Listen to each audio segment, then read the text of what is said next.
Ah, il y a des dinosaures. Ah, il y a des zombies. Un zombinosaure. Ah, il y a zombinosaure. Ah, il y a Jurassic Park. C'est la naissance de Resort. Pardon. Ah là là, purée, cette musique, elle va me rester dans la tête. Je pense que je vais la laisser en fond de toute cette critique. Donc aujourd'hui, on va s'attaquer au film The Resort. Voilà, encore une fois, un film d'horreur. Purée, qu'est-ce que je peux aimer les films de zombies, c'est hallucinant. Donc un film, cette fois-ci, sorti en 2015.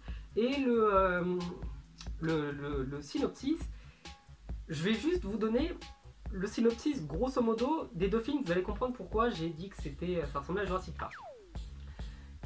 Il y a des êtres humains qui payent pour aller sur une île.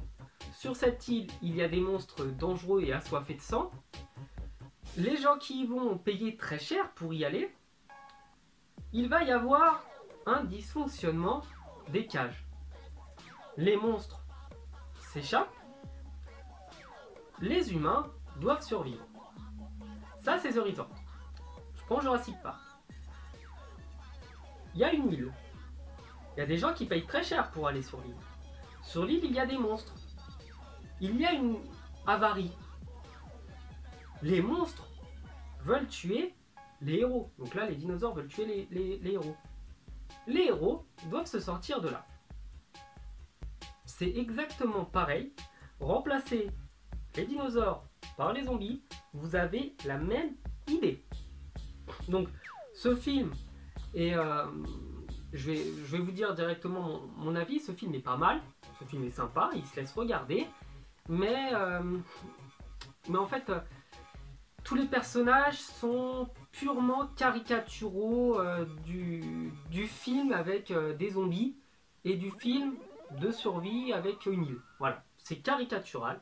Vous avez les mecs un peu lourds, vous avez l'héroïne qui est un peu perdue, vous avez celui qui on pensait qu'il était gentil, mais en fait il n'est pas gentil. Vous avez de plus le mec qui est prêt à survivre dans n'importe quelle planète et qui est très mystérieux et qu'on ne connaît pas vraiment. Vous avez les monstres qui s'échappent. Et vous avez les gens qui meurent par ordre d'importance. Donc le film en soi part d'une bonne idée, le film en soi n'est pas mauvais, mais le film est trop cliché, est trop banal, est trop standard. On ne prend pas de risque. On fait un film parce qu'on sait qu'il va fonctionner, on sait qu'il va plaire. Voilà, l'histoire est sympathique, c'est marrant de suivre cette aventure-là. Mais les personnages, en fait, n'arrivent pas à dégager... on n'arrive pas à ressentir d'empathie pour eux, on n'arrive pas à s'attacher aux personnages. La plupart des personnages sont cons, en fait. Je veux dire... il y a par exemple une activiste qui veut lutter contre le parc en disant que c'est honteux d'exploiter des zombies même si ce sont des morts. Bon, il y a un point par contre du film qui est très sympa, je vais l'aborder un peu plus tard et qui est vraiment bien. Par contre ça c'est pour ça que je dis que le film est pas mal. Mais en gros elle sait pas pour qui elle travaille. Elle veut foutre le bordel dans l'île. Voilà, elle est payée pour foutre le bordel sur l'île. Elle y arrive. On sait pas comment elle arrive à accéder à des choses, à pirater le système pour que les zombies s'échappent, mais elle arrive à le faire.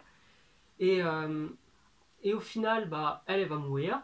Il y avait les deux cons de service, voilà, les deux petits cons.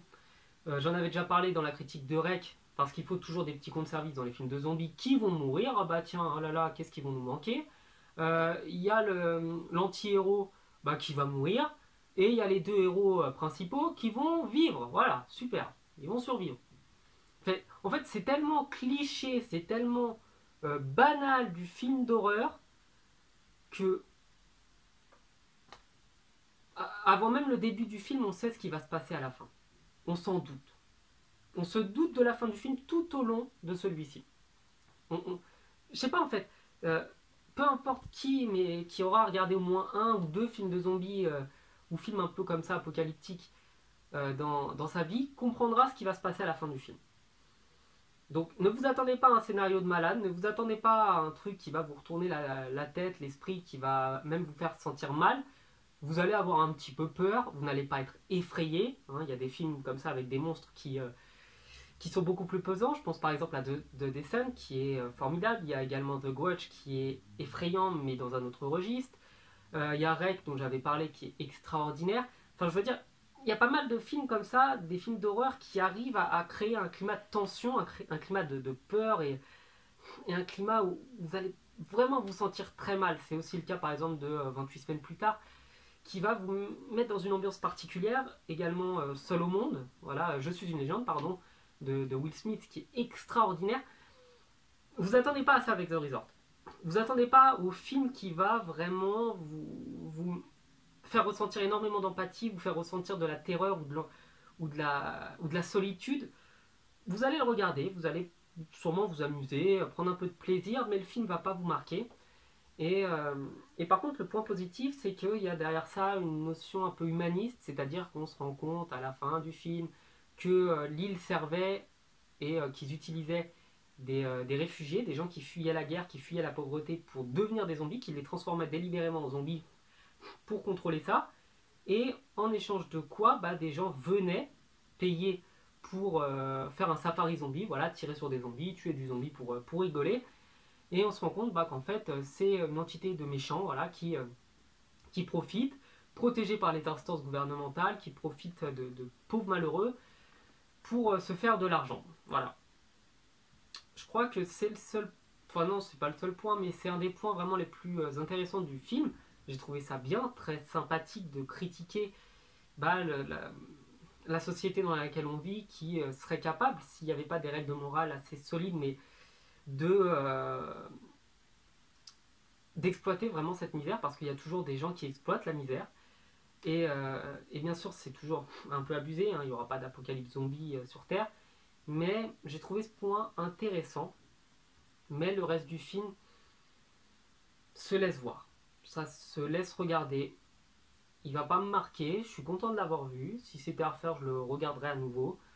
C'est pas le meilleur film de la planète, mais ça passe. Franchement, ça passe, j'espère qu'ils vont pas faire de suite, parce qu'il n'y aurait aucun intérêt, ce serait nul. Enfin, il n'y aurait vraiment pas d'intérêt. Enfin voilà, cette critique du coup est terminée. Je donne à ce film bah, la note de, allez, 13 sur 20. C'est assez bien. Voilà, c'est assez bien. J'ai bien aimé la critique de la société. Les effets spéciaux sont pas mauvais. Bon, l'intrigue tient sur une main. Hein. Je veux dire, ça révolutionne pas le cinéma du tout, du tout, du tout. Mais il se laisse regarder. Donc voilà, je vous incite à aller le voir. Vous allez passer un moment sympa. En plus, je crois qu'il est disponible gratuitement sur YouTube. Donc autant vous dire que c'est cool. Voilà. Je vous souhaite de passer une bonne journée, une bonne soirée, une bonne nuit. Enfin bref, peu importe ce que vous allez passer, mais passez-le bien. Et je vous dis à la prochaine pour de nouvelles critiques. Ciao.